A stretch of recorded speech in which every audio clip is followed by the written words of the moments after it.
మొన్న కిషన్ రెడ్డి గారు కేంద్ర మంత్రిగా బాధ్యతలు తీసుకున్న తర్వాత హైదరాబాద్లోకి వచ్చి వాళ్ళ పార్టీ ఆఫీస్లో అంబర్పేట నియోజకవర్గ ప్రజలకు ధన్యవాద కార్యక్రమాలు చేపడుతూ నేను అంబర్పేటకు నిలబడి ఉండాను, నన్ను ఎప్పటికైనా ఆదుకుంటుంది అంబర్పేట ప్రజలే నన్ను ఆదుకుంటున్నారని చెప్పి గొప్ప గొప్ప పదాలు వాడాడు.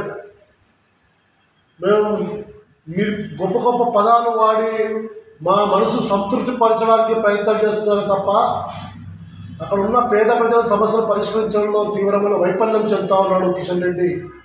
3 సార్లు ఎమ్మెల్యేగా రెండోసారి కేంద్ర మంత్రిగా బాధ్యతలు చేపట్టిన తర్వాత కూడా చే నంబర్ ఫ్లైఓవర్ నిర్మాణం ప్రారంభించి 4 సంవత్సరాలు అవుతా ఉంది.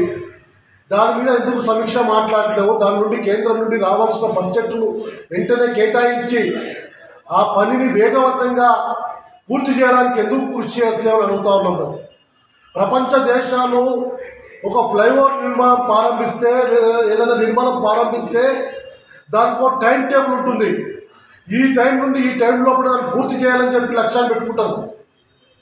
కానీ భారతదేశంలో మన ప్రభుత్వం టైం టేబుల్ లేకుండా పెట్టుబడిదారులకు కార్పొరేట్ కాంట్రాక్ట్ల కోసం వాళ్ళ సంపద పెంచడానికి కోసం టైం టేబుల్ పెట్టకుండా ఉన్నట్టుగా కనబడుతూ ఉంది. ఒక పని ప్రారంభించినప్పుడు 6 నెలల్లో, సంవత్సరంలో, 2 సంవత్సరాల్లో పూర్తి చేస్తారనే టైం లేదు. పర్లాగా పెంచుకుంటూ పోతుంటారు.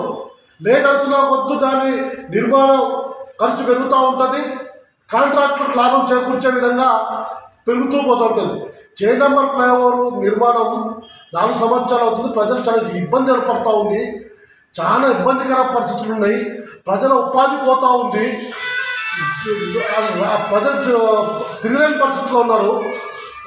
దాని నుండి వచ్చే నిర్మాణంలో జరుగుతున్న ప్రాంతాల్లో అనారోగ్యాలకు గురవుతూ ఉన్నారు పేద ప్రజలు.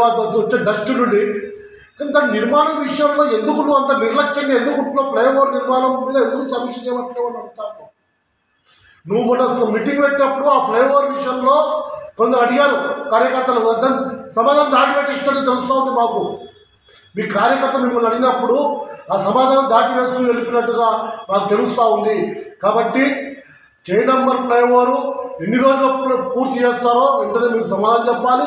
ఆ ఫ్లైఓవర్ నిర్మాణం కోసం రాబోయే రోజుల్లో మేము ఉద్యమం చేపట్టబోతాం. ఈ బస్తిపాట కార్యక్రమంలో పాల్గొనే సిపిఎం పార్టీ అక్కడ ప్రాంతాల్లో సందర్శిస్తుంది. ఆ ఫ్లైఓవర్ నిర్మాణం కోసం కృషి చేస్తుందని చెప్పి. కాబట్టి ఇప్పటికైనా కిషన్ రెడ్డి గారు అంబర్పేటకు నిధులు వెంటనే పెంచాలి. అనేక ప్రాంతాల్లో మూసి పరివాహక ప్రాంతాల్లో పహారిగోడ నిర్మాణంలో విషయంలో కానివ్వండి, కేంద్రం నుండి బడ్జెట్ తీసుకొచ్చి పేద ప్రజల మూసి పరివాహక ప్రాంతాల్లో పేద ప్రజలు ఏ ఇల్లు పోకుండా అక్కడ గోడ నిర్మాణం చేపట్టడానికి కృషి చేయాల్సిన అవసరం కూడా ఉందని చెప్పేసి మేము అడుగుతాము. అట్లాగే అనేక అంశాలు గౌతు లచ్చన్న మెమోరియల్ ట్రస్ట్కు సంబంధించింది కోర్టులో పెండింగ్లో ఉంది. మీ కేంద్ర మంత్రిగా హైకోర్టు మీ పీపీలు ఉంటారు కాబట్టి వాళ్ళతో స్పందించి వెంటనే గౌతు లచ్చన్న మెమోరియల్ ట్రస్ట్ నిర్మాణం కోసం కృషి చేయాల్సిన అవసరం ఉందని చెప్పి మేము విజ్ఞప్తి చేస్తాము.